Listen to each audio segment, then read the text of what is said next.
to your quarterly point, Luke, is Genex Power. So it has released those quarterly results. The business generated a total of 48,125 megawatts of energy at its two projects. So that equates to total revenue of $7.2 million. This is an unaudited basis. So that is just, the data coming from Genex today. I will say, Claude, the shares are relatively flat right now. What do you make of Genex? Genex is one that I have always thought is interesting because it's clearly trying to be part of the renewable energy revolution. And I think it was back in May, you asked Luke and I both about stocks that we thought might benefit from the change of government. And I picked Genex. Didn't own shares myself, by the way. It was just the thematic task you gave us. I thought it was a good fit. Look, for completely unrelated reasons, it's done well because there's been talk of they've had discussions with the consortium that wishes to take Genex over at 25 cents per share. And I think that consortium is partly driven by the fact that they think, that this kind of technology is the future. And they're no doubt attracted by the fact that Genex has really done the hard yards over the years to be one of those relatively few companies that has benefited from the kind of government projects that were designed to support renewable energy in this country basically through subsidized loans.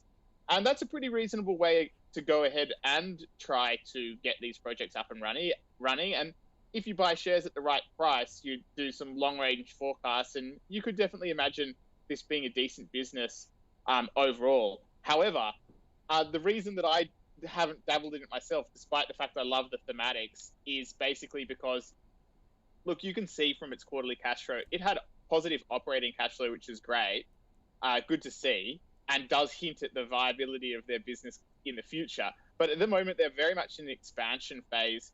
Property, plant and equipment expenditure of $51.8 million. Now, as I said before, they've got at least, I think, $300 million of a loan, concessional Northern Infrastructure Fund, I think it is, loan to go, plus a bunch of other sources of funding. So I think that they'll continue to build out, and I'm not saying they're running out of money, but it's a very capital-intensive business that's still in that investment phase.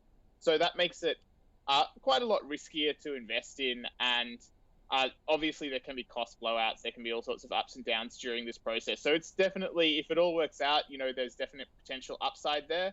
And I don't think it's ridiculously priced right now, but far from it. But at the same time, it's definitely not the kind of business that I usually try to invest in, which is probably one that is doing profitability and high return on invested capital, and hopefully not that capital intensive, so therefore not much capital required to grow, although, I have a varying range of companies in that regard.